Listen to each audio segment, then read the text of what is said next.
क्या आपको भी रिफ्लेक्शन वाले चैप्टर से डर लगता है? मेरे साथ ये चैप्टर रिवाइज कर लो, वीडियो एंड होते होते आपको इस चैप्टर से रिलेटेड जो भी डाउट्स है वो क्लियर हो जाएंगे। तो वीडियो जितना ज्यादा शॉर्ट हो सकता है हम उतना ज्यादा शॉर्ट करने का ट्राई करेंगे, but depending on the quality उसमें कोई कॉम्प्रोमाइज नहीं होने वाला है, तो उसका टेंशन मत लेना, ठीक है। तो चैप्टर शुरू करते हैं।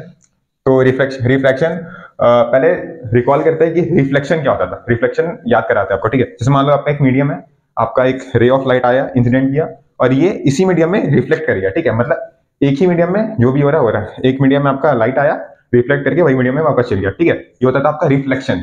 अब रिफ्लेक्शन क्या चीज है ना, इसमें दो मीडियम का आ जाता है, वो कैसे होता है हम आगे समझाते हैं। अब सिंपल डेफिनेशन समझते हैं कि what is reflection. Change in direction of light when it passes from one medium to another, ठीक है। जब आपका एक इंसिडेंट रे आता है, मीडियम 1 है, मीडियम 2 है, ठीक है। अब जैसे ही आता है तो ये अपना पाथ फॉलो ना करके ये डिफ्लेक्ट कर जाता है, या तो टुवर्ड्स द नॉर्मल या अवे फ्रॉम द नॉर्मल। तो यही वाला फिनोमेना को हम लोग कहते हैं रिफ्रैक्शन, ठीक है। अब यहाँ पे हम 3 केस लिखे हैं, तीनों केस आपको समझा देते हैं, ठीक है। सबसे पहला केस है हमारा रेयर टू डेंसर, ठीक है। उसमें आपका पहले तीनों समझ ले, देखो ये आपका इंसिडेंट रे, ये आपका नॉर्मल है, ये आपका रिफ्लेक्टेड रे, आपको मालूम चल गया, ठीक है। बता दिया आपको, जब सी मीडियम में चल जाता है उसको हम लोग कहते हैं रिफ्लेक्शन, और ये आपका रिफ्लेक्टेड रे। अब ये यहाँ पे आके डिफ्लेक्ट किया है, ठीक है, तो ये हमारा है रिफ्रैक्टेड रे, मतलब यहाँ रिफ्रैक्शन हुआ है, ठीक। अब ये हमारा है एंगल ऑफ रिफ्रैक्शन, और ये हमारा एंगल ऑफ इंसिडेंस। अब ये दोनों के बीच में जो डिफ्लेक्शन है ना, उसको हम लोग कहते हैं एंगल ऑफ डेविएशन, ठीक है। अब ये कैसे निकलेगा, जो भी बड़ा एंगल है उससे माइनस कर दो। जैसे इसमें बड़ा एंगल हमारा आई, तो आई माइनस एंगल ऑफ रिफ्रैक्शन कर देंगे, ठीक है। और जब भी हमारा एंगल, मतलब जब भी हमारा जो लाइट है वो रेरे से डेंसर की तरफ आता है, तो हमारा जो बेंडिंग होता है ना वो टुवर्ड्स द नॉर्मल होता है, ठीक है। अब बात करते हैं सेकंड वाले केस में। सेकंड वाले केस में क्या होता है, सब कुछ सेम है। आपका डेंसर से रेर आ रहा है तो क्या होगा ना, इस बार आपका अवे फ्रॉम द नॉर्मल होगा, ठीक है। अब इसमें भी आप एंगल ऑफ डेविएशन निकाल सकते हैं, वो कैसे, सिंपल। आप इसमें बड़ा एंगल कौन सा है, angle of refraction minus incident, ये आपका जगह डेविएशन, ठीक है। ये केस 2 का पार्ट था, ठीक है। अब बात करते हैं केस 3 का। अब केस 3 में कोई एंगल वेंगल नहीं है, ये सिंपली आपका नॉर्मल से ही, मतलब नॉर्मल टच करते करते पार हो गया, ठीक है। तो इसमें क्या होगा ना, कुछ रिफ्लेक्शन नहीं होगा, ये as it is pass on हो जाएगा। मतलब आपका जब एंगल ऑफ इंसिडेंट 0 होगा तो वो बिना कोई डिरेक्शन के सीधा सीधा पार हो जाएगा। अब ये तो हम समझा दें कि हाँ भाई कैसे कैसे डिफ्लेक्ट करता है और टुवर्ड्स करता है या वे करता है, ये सारा सिनेरियो हम 3 केस में आपको समझा दिए। बट आपको ये क्वेश्चन नहीं आया कि ये होता क्यों है। अब इसका वही समझ लेते हैं, वही सिंपल है। Speed of light is different in different medium, simple. ये वाला जो लाइन है ना, इसको रट लो और एग्जाम में छाप के जाना, आपको पूरे नंबर मिल जाएंगे, ठीक है। Speed of light is different in different medium, मतलब ये जो भी खेला हो रहा है ना डिफ्लेक्शन का, ये स्पीड ऑफ लाइट के चलते हो रहा है। मतलब किसी में स्पीड ज्यादा है, किसी में स्पीड कम है, उस वजह से डिफ्लेक्शन हो रहा है। अब स्पीड का क्या खेला वो समझा देते हैं आपको। अगर आपका स्पीड स्लो डाउन हो जाता है, मतलब आपका पहले जो स्पीड था उसके बाद जो जैसी मीडियम को हिट किया, तो उसके बाद उसका स्पीड ऑफ लाइट में चेंज आया, और वो स्पीड ऑफ लाइट अगर स्लो हो गया तो हम लोग मानेंगे कि वो वाला जो मीडियम है ना वो डेंसर मीडियम है, ठीक है। अब वही अगर आपका स्पीड ऑफ लाइट बढ़ जाता है तो हो जाएगा हमारा रेरे मीडियम, ठीक है। अब उसके बाद एक चीज बताओ, अगर इसमें दोनों मीडियम अलग अलग है, इसमें यहाँ तो वैसे लिख ही दी है। अगर यहाँ पे बताओ, यहाँ पे आपका एंगल आपका मतलब सेम पार हो गया, यहाँ पे कोई डिफ्लेक्शन नहीं हो, तो क्या यहाँ पे स्पीड ऑफ लाइट सेम रहेगा या चेंज होगा? हम ऐसे तो लिख चुके हैं, बट यहाँ आपका चेंज होगा, ठीक है। क्योंकि ये दोनों में आपका जो स्पीड ऑफ लाइट है, मतलब मीडियम में स्पीड ऑफ लाइट वो डिफ्लेक्ट करेगा ही, बट यहाँ पे कोई भी डिफ्लेक्शन नहीं हो, क्योंकि यहाँ पे जो एंगल है ना, एंगल यहाँ पे 0 का बना, इस वजह से कोई डिफ्लेक्शन नहीं हुआ। अदरवाइज यहाँ डिफ्लेक्शन होता, बट यहाँ पे स्पीड का चेंज हुआ है। बट अगर एज यूजुअल अगर आपका दोनों मीडियम में स्पीड सेम रहता लाइट का, तो आप कोई भी एंगल से इंसिडेंट करा दो, आपका वहां पे कोई भी डिफ्लेक्शन नहीं होगा, मतलब ये अपने ही पाथ को फॉलो करता हुआ पार हो जाएगा, ठीक है। अब उसके बाद हम लोग समझते हैं लॉज ऑफ रिफ्लेक्शन का, मतलब ये जो रे डायग्राम है ना, इसको बनाने का लॉज है, 2 लॉ है, ठीक है। दोनों को अच्छे समझते हैं। पहला लॉ तो सिंपल है, वो रिफ्लेक्शन वाली चीज का कि आपका जो इंसिडेंट है, रिफ्लेक्टेड है, रिफ्रैक्टेड और नॉर्मल है, ये तीनों जो है वो सेम पॉइंट में लाई करना चाहिए, सेम लेंथ पे लाई करना चाहिए, सिंपल मालूम है। अब दूसरा जो है बहुत ज्यादा इंपॉर्टेंट है, इसको मग अप कर लो, रट लो, जो करना कर लो, इसको मतलब याद ही रखना भाई, ठीक है। अब ये हमारा है एक रेशियो हमारा sine i upon sine r. अब साइन आई ये है, मतलब ये आई है, ये आर है। अब दोनों का जो रेशियो होता है वो देता है अपने को एक कांस्टेंट, और उस कांस्टेंट को हम लोग कहते हैं रिफ्रैक्टिव इंडेक्स। बहुत ज्यादा इंपॉर्टेंट है, इसके बारे में आगे बात करेंगे, उससे पहले ये वाला चीज समझ लेते हैं। अब हमारा स्पीड, वेवलेंथ और फ्रीक्वेंसी में क्या चेंजेस आ रहा है जब हमारा रिफ्रैक्शन हो रहा है। तो सबसे पहले समझते हैं स्पीड का। तो स्पीड हम बता दिए भाई कैसे कैसे चेंजेस होता है, ठीक है। अगर आपका रेडियस से डेंसर जाएगा तो हमारा स्पीड जो घटेगा, बट वही अगर हमारा डेंसर से रेडियस जाएगा तो हमारा स्पीड बढ़ेगा। अब फ्रीक्वेंसी का बात करें तो फ्रीक्वेंसी एज सच हमारा इस पे डिपेंड ही नहीं करता रिफ्लेक्शन पे, ठीक है। रिफ्लेक्शन पे इसका मतलब कोई डिपेंडेंस नहीं है। ये हमारा फ्रीक्वेंसी हमारा जो सोर्स है उसी पे डिपेंड करेगा। आप जो सोर्स है फ्रीक्वेंसी पे लाइट अप्लाई करोगे वही फ्रीक्वेंसी से पार होगा कोई भी मीडियम पे, ठीक है।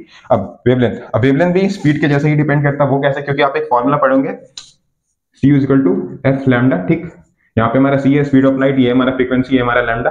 अब ये तो हमारा कांस्टेंट हो गया, हम बता दिए फर्क नहीं पड़ रहा है इसको रिफ्लेक्शन से। तो अगर ये चेंज होगा तो ये भी चेंज होगा, अगर ये चेंज होगा तो ये भी चेंज होगा, और as it is same change होगा, ठीक है, दोनों में, क्योंकि एक बीच का तो कांस्टेंट हो गया ना, उस वजह से दोनों सेम से। अगर मान लो आपका वेवलेंथ बढ़ेगा तो मतलब वेवलेंथ कब बढ़ेगा, जब आपका स्पीड ऑफ लाइट मतलब बढ़ेगा। कैसे, जब डेंसर से आप रेडियर जाएंगे तो आपका स्पीड बढ़ेगा, ऑन द अदर एंड आपका वेवलेंथ भी बढ़ेगा, ठीक है। अब रिफ्रैक्टिव इंडेक्स का बात करते हैं तो ये एक रेशियो है, और आपको पता है रेशियो का कोई यूनिट नहीं होता है, इसका नो यूनिट, ठीक। अब इसको रीड करने का एक बहुत मतलब बच्चे लोग इसको नहीं कर पाते, सिंपल है, समझा देते हैं। सिंपल समझो, ये हमारा म्यू, इसको म्यू बोलते हैं, और इसको हम लोग ऐसा समझते हैं कि हमारा लाइट जो है हमारा मीडियम 1 से मीडियम 2 की तरफ जाएगा, ठीक। बट अगर हम इसको रीड करेंगे तो ऐसे रीड करेंगे, refractive index of medium second with respect to medium 1, ठीक है। दोबारा बटन करेंगे, हम लोग क्या पढ़ते हैं, हम लोग हमेशा लेफ्ट से राइट पढ़ते हैं, बट इस बार हम लोग पढ़ेंगे राइट से लेफ्ट की तरफ, ठीक है। वो क्या है, refractive index of medium 2 with respect to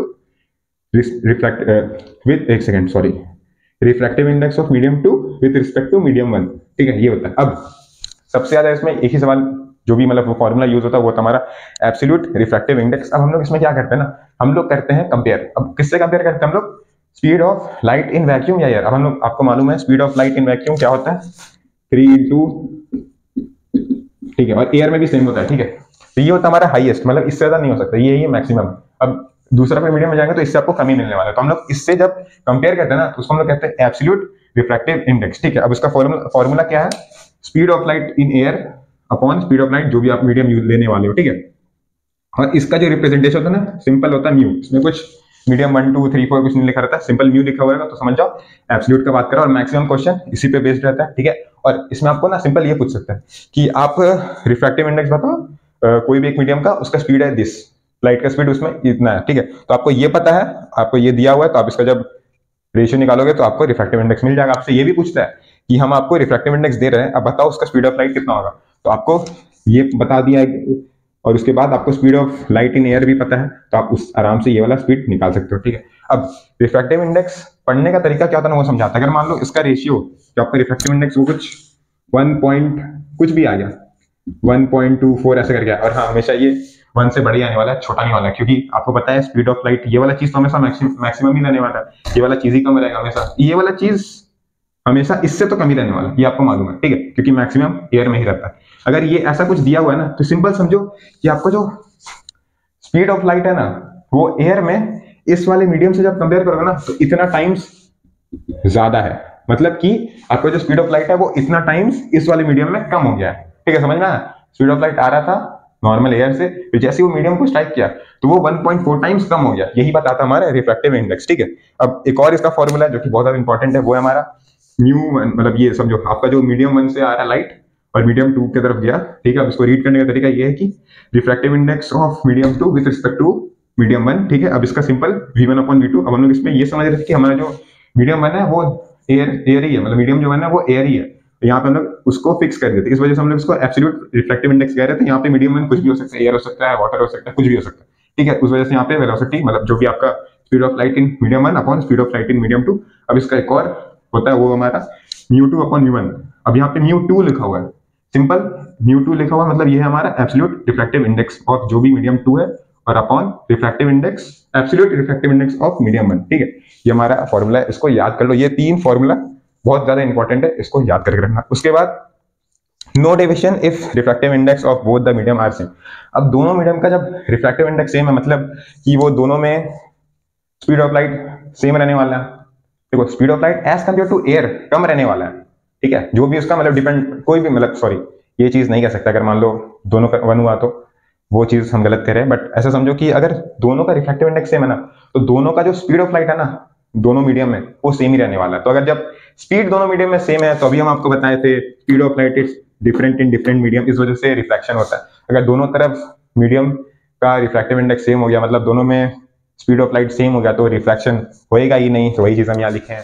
अब बात करते हैं हम लोग फैक्टर्स अफेक्टिंग रिफ्रैक्टिव इंडेक्स, ठीक है। ये 3 चीज पे डिपेंड करता है, ठीक है। पहला हमारा nature of medium, nature of medium on the basis of speed of light, ठीक है। अगर आपका स्पीड ऑफ लाइट घटेगा तो आपका रिफ्रैक्टिव इंडेक्स बढ़ेगा, ठीक है। और अगर आपका स्पीड ऑफ लाइट बढ़ेगा तो रिफ्रैक्टिव इंडेक्स घटेगा, ठीक है, मतलब इनवर्सली प्रोपोर्शनल, ठीक है। उसके बाद आपका आता है टेम्परेचर। आपका टेम्परेचर जैसे ही बढ़ेगा तो आपको पता है स्पीड बढ़ेगा, स्पीड बढ़ेगा तो अभी हमने बात की उसका म्यू होगा वो घट जाएगा, ठीक है। अब लास्ट वो हमारा कलर या फिर वेवलेंथ ऑफ लाइट, ठीक है। तो आपको पता है हमारा जो विजिबल लाइट वाला रीजन है, ठीक है, उसमें हमारा जो रेड वाला कलर है, रेड वाला कलर का वेवलेंथ सबसे ज्यादा होता है और वायलेट का सबसे ज्यादा कम होता है वेवलेंथ, ठीक है। तो जिसका वेवलेंथ सबसे ज्यादा उसका म्यू उतना कम, ठीक है। तो यहाँ पे हमारा वायलेट का वेवलेंथ सबसे कम होता है तो उसका जो रिफ्रैक्टिव इंडेक्स है वो सबसे ज्यादा होगा, और रेड का वेवलेंथ सबसे ज्यादा होता तो उसका म्यू कम होगा, ठीक है। नोट कर लो, नोट करने ऐसा कुछ लग रहा है आपको तो आगे बढ़ते हैं। अब बात करते हैं हम लोग लैटरल डिस्प्लेसमेंट के बारे में, ठीक है। हम लोग यहाँ कुछ नहीं किया, सिंपल एक रेक्टेंगुलर ग्लास ब्लॉक को रखे ऊपर से, फिर हम लोग लाइट को इंसिडेंट कराए, ठीक है। तो सिंपल यहाँ समझो आपका इंसिडेंट रे आया, फिर आपको मालूम है जैसे ही रेडियस से डेंसर की तरफ जाता है तो आपका जो बेंडिंग होता है वो टुवर्ड्स नॉर्मल होता है, बेंडिंग करा दी। उसके बाद यहाँ पे दोबारा रिफ्रैक्शन होगा, ठीक है। उसके बाद यहाँ पे बेंडिंग कैसे होगा, क्योंकि यहाँ पे डेंसर से रेडियस की तरफ जा रहे हैं तो away from the normal, away from the normal की। अब यहाँ पे एक बहुत स्पेशल चीज हो रहा है, ठीक है। अब यहाँ पे जो आपका बेंडिंग हुआ तो वो जो रे निकला उसको हम लोग कहेंगे रिफ्रैक्टेड रे, बट जैसे ये ग्लास स्लैब छोड़ के निकलेगा ना तो उसका नाम ही बदल जाएगा, नामकरण चेंज हो जाएगा, उसको कहेंगे हम लोग इमरजेंट रे। और ये वाला जो एंगल बनाएगा ये नॉर्मल के साथ उसको कहेंगे हम लोग एंगल ऑफ इमरजेंस। लेकिन जब आप ये दोनों लाइंस को, मतलब ये वाला जो है, मतलब ये पाथ फॉलो कर रहा था ना और ये फिर डिफ्लेक्ट होकर इस वाले पाथ में आ गया, ठीक है। अब ये जब दोनों को लाइंस लाओगे ना तो ये दोनों लाइंस आपस में पैरेलल रहता है, और यही दोनों के बीच में जो डिस्टेंस है, मतलब ये कितना डिफ्लेक्ट किया, कितना ज्यादा अपना डायरेक्शन या पाथ को चेंज किया, वही लेंथ को हम लोग कहेंगे लैटरल डिस्प्लेसमेंट, ठीक है। अब एक बहुत ज्यादा इंपॉर्टेंट रिलेशन हम मिस आउट कर दिए थे, वो है हमारा वेवलेंथ का दो मीडियम में, ठीक है। हम आपको बताए थे हम कि आपका वेवलेंथ में चेंजेस होता है, ठीक है, आपका स्पीड में भी चेंजेस होता है, ठीक है, जब आप मीडियम 1 टू मीडियम 2 आते हैं। अब यहाँ पे मीडियम 1 ले लिए एयर, ठीक है। अब पहला हमारा जो मीडियम 1 है m1 इक्वल टू हम ले लिए एयर, और हमारा जो m2 है वो हम कुछ भी ले लिए, कोई भी दूसरा मीडियम, ठीक है। मान लो वो मीडियम है x, ठीक है। अब यहाँ पे आपको मालूम है जो speed of light in air है वो हमारा c हमारा है 3 इंटू 10⁸ मीटर पर सेकंड, ठीक है। और हमारा f फ्रीक्वेंसी और हमारा लैम्डा मान लो मतलब वेवलेंथ है हमारा। बट वही हम लोग हम मीडियम 2 में जाएंगे तो आपका कुछ स्पीड में मतलब डिक्रीज हो जाएगा, तो हम लोग मान लिया उसको v, और उसके बाद आपका फ्रीक्वेंसी सेम रहने वाला, उसका हो जाएगा लैम्डा डैश, एक और कांस्टेंट, मतलब एक और वेरिएबल मान लिया, ठीक है। तो आपको मालूम है फ्रीक्वेंसी चेंज नहीं हो रहा तो फ्रीक्वेंसी को आप यहाँ लिख सकते हैं c अपॉन लैम्डा, और यहाँ पे आप लिख सकते हैं फ्रीक्वेंसी को v अपॉन लैम्डा डैश। अब दोनों को इक्वेट कर दो, ठीक है, एस सेम ही है।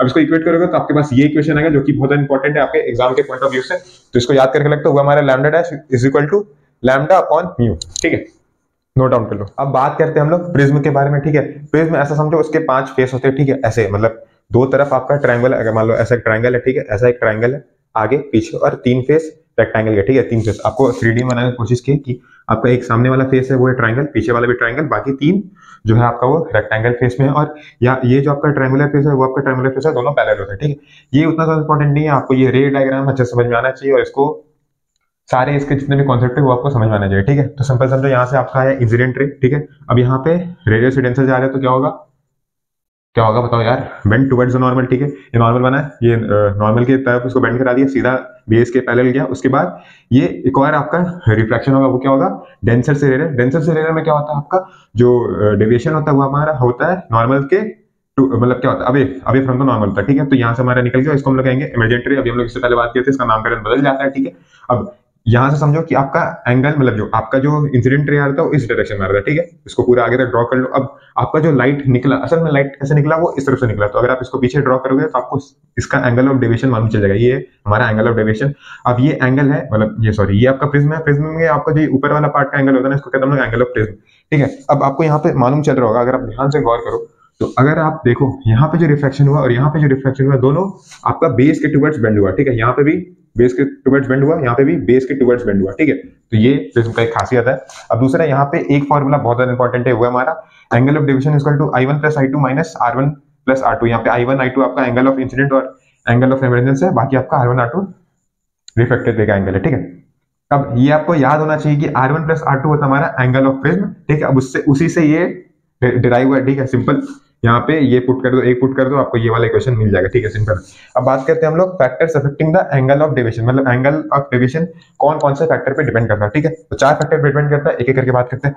सबसे पहले आता है हमारा एंगल ऑफ इंसिडेंट, और ये one of the most important है, इसको स्टार कर दो और इससे क्वेश्चन पूछा जाता है, क्योंकि ये ना एक्सपेरिमेंट करके देखा गया कि सबसे पहले क्या होता है ना, जब एंगल ऑफ इंसिडेंस बढ़ाते हैं ना तो आपका जो एंगल ऑफ डेविएशन है वो पहले कम होता, उसका फिर एक मिनिमम पॉइंट पे आके रुक जाता है, ठीक है। उसके बाद जैसे ही आप एंगल ऑफ इंसिडेंस बढ़ाते हो तो आपका जो डेविएशन है वो फिर बढ़ने लग जाता है, ठीक है। उसका ग्राफ कुछ ऐसा दिखता है जो कि बहुत ज्यादा इंपॉर्टेंट है आपके एग्जाम के पॉइंट ऑफ व्यू से, तो ये आपको आना चाहिए, ठीक है। अब यहाँ पे आपको दिख रहा होगा ये हमारा मिनिमम डेविएशन। अब इसका फॉर्मूला ये है और ये फॉर्मूला कुछ नहीं है, बस यही है। अब आपका एक की कॉन्सेप्ट आपको आना चाहिए। हम लोग एक चीज देखें कि जब भी आपका एंगल ऑफ डेविएशन मिनिमम हो रहा है तब आपका एंगल ऑफ इंसिडेंस और एंगल ऑफ इमर्जेंस सेम हो रहा है, मतलब I1 I2 दोनों इक्वल हो जा रहा है। तो आप सिंपल यहाँ पे I1 I2 इक्वल कर दो तो ये हो जाएंगे 2I1 और यहाँ पे इसको पुट करोगे तो आपको मिनिमम डेविएशन मिल जाएगा, जो कि आपके न्यूमेरिकल वगैरह में ज्यादा पूछा जाता है, ठीक है। तो ये तीनों फॉर्मूला आपको आना चाहिए, ठीक है। मेन तो आपका यही है, बाकी आप डिराइव कर ही सकते हो, ठीक है। उसके बाद बात करते हैं हम लोग material of prism. Material of prism मतलब उसका रिफ्रैक्टिव इंडेक्स कैसा, अगर ज्यादा है तो एंगल ऑफ डेविएशन ज्यादा होगा, अगर कम है तो कम होगा, ठीक है, डायरेक्टली प्रोपोर्शनल है। उसके बाद बात करते हैं हम लोग angle of prism. Angle of prism आपका बढ़ेगा तो एंगल ऑफ डेविएशन भी आपका बढ़ेगा, ठीक है। अब लास्ट पार्ट हमारा कलर वो वेवलेंथ वाला, ठीक है। तो जैसे जैसे आपका वेवलेंथ बढ़ेगा आपका डेविएशन कम होता जाएगा, ठीक है। तो आपको पता है आपके जो विजिबल लाइट वाले एरिया है उसमें वायलेट का वेवलेंथ सबसे ज्यादा कम है, तो उसका एंगल ऑफ डेविएशन सबसे ज्यादा होगा, और रेड जिसका वेवलेंथ सबसे ज्यादा है उसका एंगल ऑफ डेविएशन सबसे ज्यादा कम होगा, ठीक है। अब बात करते हैं हम लोग एपरेंट डेप्थ और रियल डेप्थ के बारे में, ठीक है। तो एपरेंट डेप्थ और रियल डेप्थ क्या होता है ना, अब जब भी रेयर मीडियम से कोई एक ऑब्जेक्ट को डेंसर मीडियम में देखते हो, मतलब आपका एक ऑब्जेक्ट है जो कि डेंसर मीडियम में रखा हुआ है, तो जब भी आप उसको रेयर मीडियम से देखोगे ना तो आपको एक छोटा सा शिफ्ट देखने मिलेगा, ठीक है।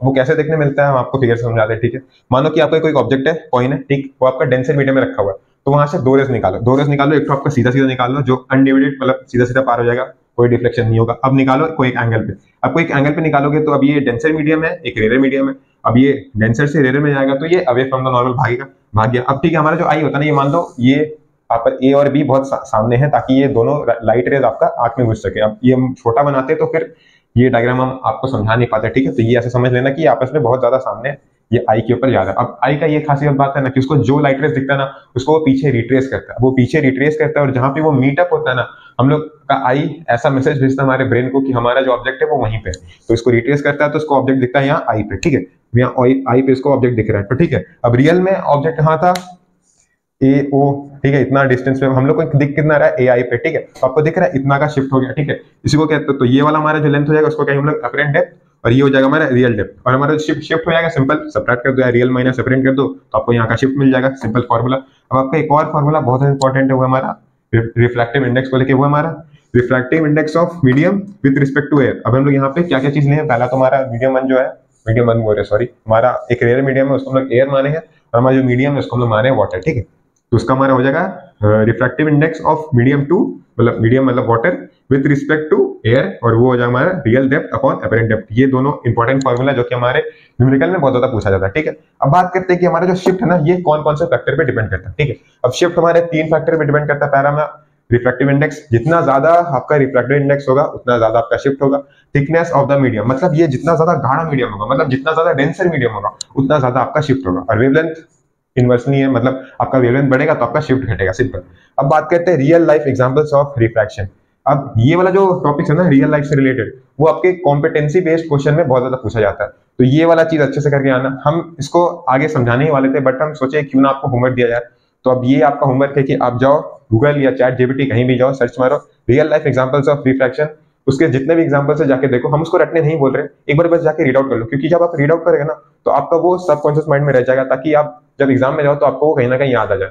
अब आपका टास्क ये है कि आप जाओ गूगल पे और जितने भी एग्जांपल्स आपको दिखते हैं आप उससे कॉपी पेस्ट करके कमेंट बॉक्स में डाल दो, ताकि इससे आपका ये बेनिफिट हो कि हाँ आप जाके एग्जांपल वगैरह देखोगे और दूसरे बच्चे जो आएंगे वो कमेंट वगैरह देख के उनका भी हेल्प हो जाएगा, ठीक है। अब बात करते हैं हम लोग क्रिटिकल एंगल के बारे में, ठीक है। तो सिंपल ऐसा समझो कि आपका ये रे डायग्राम है, ठीक है। एक आपका डेंसर मीडियम है, एक आपका रेयर मीडियम है। आपको मालूम अगर आप यहाँ से हम इंसिडेंट रे करवाएंगे तो वो डेंसर से रेयर की तरफ जाएगा तो क्या करेगा, बेंड करेगा अवे फ्रॉम द नॉर्मल, ठीक है। तो अवे फ्रॉम द नॉर्मल ये बेंड किया, ठीक है, सिंपल। अब मान लो हम ये एंगल ऑफ इंसिडेंट को थोड़ा बढ़ा दिए, ठीक है, थोड़ा सा इंक्रीज कर दिए, मान लीजिए इस तरफ हम ऐसे इंक्रीज कर दिए, मतलब ये जो एंगल ऑफ इंसिडेंस है वो पहले वाले से बढ़ा दिए, तो अभी ये ज्यादा बेंड करेगा, अवे फ्रॉम द नॉर्मल ज्यादा हो जाएगा, तो ये कुछ इस तरह से आ जाएगा, ठीक है, इस तरह से। अब मान लो हम ऐसा करते करते करते एक ऐसा एंगल खोजे, ठीक है, एक ऐसा एंगल खोजे जिसमें जो आपका रिफ्रैक्शन है वो ये जो आपका मीडियम का लाइन है ना इसको छूते हुए पार कर जाए, ठीक है, इस लाइन को छूते हुए पार कर जाए, तो इसका आपका जो रिफ्रैक्शन का एंगल है वो जाएगा आपका 90 डिग्री हो जाए, ठीक है। मतलब हम ऐसा खोजते खोजते ऐसा एक एंगल खोजे,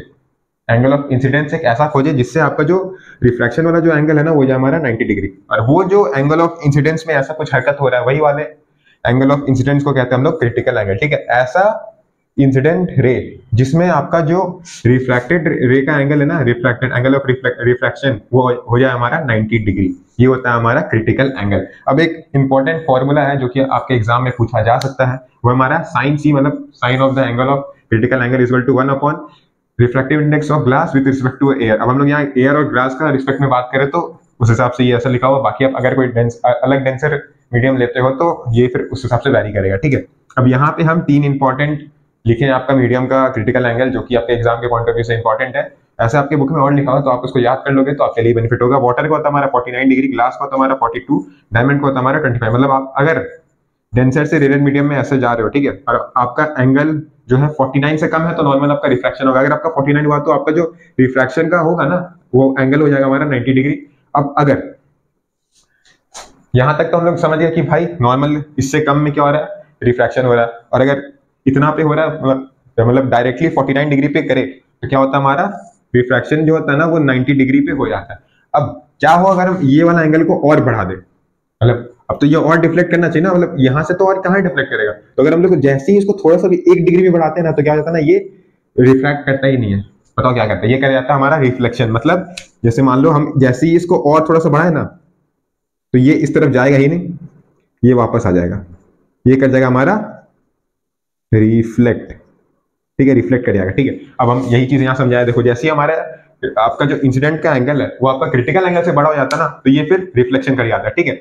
और ये रिफ्लेक्शन इतना ज्यादा इंपॉर्टेंट क्यों है, क्योंकि अभी हम आपको थोड़ा देर पहले सबसे पहले आपको समझाए थे आपका जो भी रे डायग्राम होता है ना उसमें कहीं ना कहीं थोड़ा बहुत अमाउंट में रिफ्लेक्शन भी होता है। जैसे मान लो इसमें रिफ्लेक्शन हुआ तो कुछ अमाउंट में रिफ्लेक्शन भी हुआ होगा, ठीक है, कुछ अमाउंट में रिफ्लेक्शन भी हुआ होगा, ठीक है, रिफ्लेक्शन रिफ्लेक्शन, ठीक है, कुछ अमाउंट में रिफ्लेक्शन भी हुआ होगा, ठीक है, हर एक रे डायग्राम में, ठीक है। बट ये तो रिफ्लेक्शन पूरा कर ले रहा है। अब आप लोग बोलोगे कि सर मिरर भी तो वही करता है, आपका पूरा आपका रिफ्लेक्ट कर देता है लाइट। नहीं, मिरर ऐसा नहीं करता। मिरर क्या करता है ना, थोड़ा बहुत लाइट एब्जॉर्ब कर लेता है और बचा कुछ लाइट जो रहता है ना वो आपका रिफ्लेक्ट करता है। लेकिन ये वाला जो फिनोमिना ना, इसमें 1% भी आपका एनर्जी का लॉस नहीं होता। मतलब आपका जितना एनर्जी आपका गया इंसिडेंट रे उतना ही रिफ्लेक्ट होकर वापस आ गया, और ऐसा कोई भी अदर जो होता है ना हमारा, और क्या कहते हैं उसको, अदर डिवाइस नहीं कर सकता।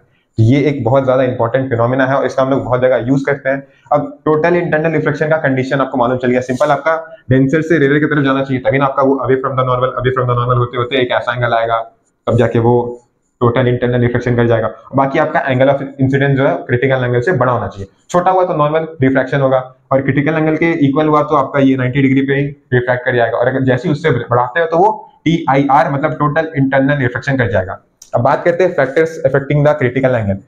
कौन कौन से फैक्टर पे क्रिटिकल एंगल डिपेंड करता है, वो हमारा दो ही है, कलर और टेम्परेचर। कलर बढ़े मतलब वेवलेंथ आपका बढ़ेगा तो आपका क्रिटिकल एंगल भी बढ़ जाएगा, उसी तरह आपका टेम्परेचर बढ़ेगा तो क्रिटिकल एंगल भी बढ़ जाएगा, ठीक है।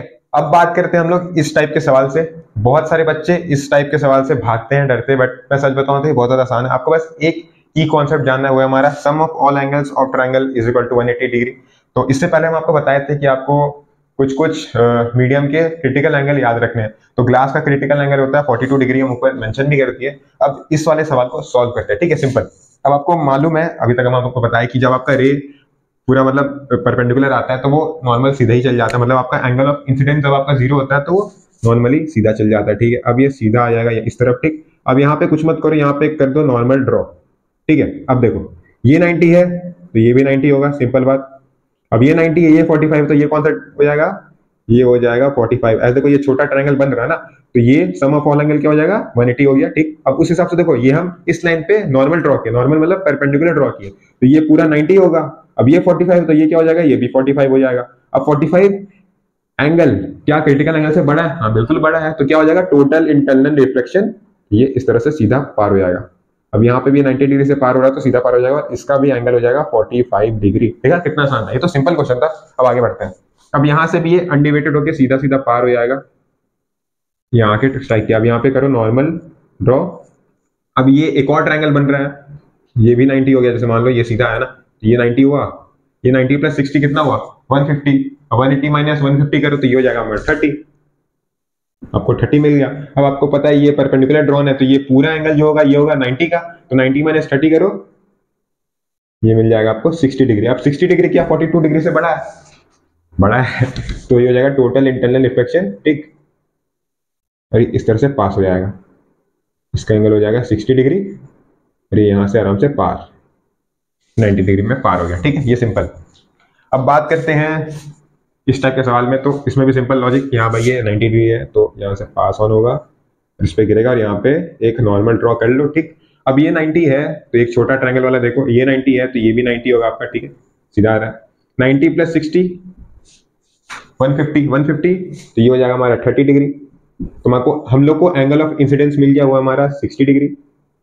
ठीक है, तो ये हमारा एक इस तरह से एंगल आएगा, वो भी 60 डिग्री का होगा। और अब यहाँ पे भी एक नॉर्मल ड्रॉ करो। अब बताओ यहाँ पे क्या होगा। अब यहाँ पे भी एक छोटा ट्रायंगल मिल रहा है हम लोग को, हम लोग इसका यूज करेंगे। ये हमको 19 गिवन है। अब ये पूरा तो स्ट्रेट लाइन है ना, पूरा स्ट्रेट लाइन का क्या होगा 180 डिग्री। अब ये हो गया 60 प्लस 60 120, 120 प्लस 30 150, 150 ये हो जाएगा फिर 30।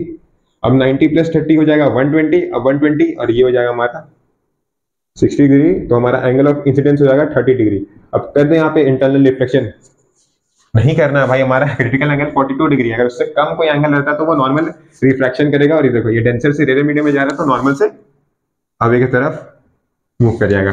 तो ये सिंपल इजी सवाल रहते हैं इस पे बेस्ड, तो इस पे ज्यादा घबराने की जरूरत नहीं। आपको सिंपल आपका मैथ्स का ट्रायंगल वाला चीज को यूज करना, और ये वाला sum of all angles of triangle is equal to 180 degree. और बाकी आपको सिर्फ नॉर्मल क्रिटिकल एंगल वाला थ्योरम लगाना कि यहाँ पे क्रिटिकल एंगल से ज्यादा हुआ तो टोटल इंटरनल रिफ्लेक्शन, उससे कम हुआ तो रिफ्रैक्शन, और अगर उतना हुआ तो फिर एकदम लाइन को छूता हुआ, मीडियम को छूता हुआ पार हो जाएगा, मतलब आपका रिफ्रैक्टेड रे हो जाएगा आपका 90 डिग्री। अब आपका होमवर्क पार्ट 2 आपके लिए हाजिर है, वो हमारा real life examples of total internal reflection. इसके बारे में आपको जानना है और आपको कमेंट बॉक्स में कमेंट करना है। ठीक है, तो आज के लिए बस इतना ही। आई होप आपको वीडियो हेल्पफुल लगा होगा। वीडियो हम रिवीजन पर्पज से बनाए हैं, बट हम इसमें हर एक छोटा से छोटा चीज कवर करने की कोशिश की है। तो अगर आपको इसमें कोई भी चीज का मतलब डाउट रहता है, समझ नहीं आता, तो आप नीचे कमेंट कर सकते हैं। और अगर आपको 90% स्कोर करना हो, इसका स्ट्रैटेजी वीडियो चाहिए, तो ऊपर आई बटन पे मिल रहा होगा आपको, या फिर नीचे डिस्क्रिप्शन में भी आप जाके देख सकते हो। और अगर आपको एज सच कंप्यूटर में डर लगता है तो हम उसके लिए भी वीडियो बनाया है, तो आपको ऊपर वो भी आई बटन में दिख रहा होगा, या फिर आप नीचे डिस्क्रिप्शन जाके चेक कर सकते हैं। तो मिलते हैं आपसे नेक्स्ट वीडियो में, तब तक के लिए पढ़ाई करते रहे। All the very best, bye.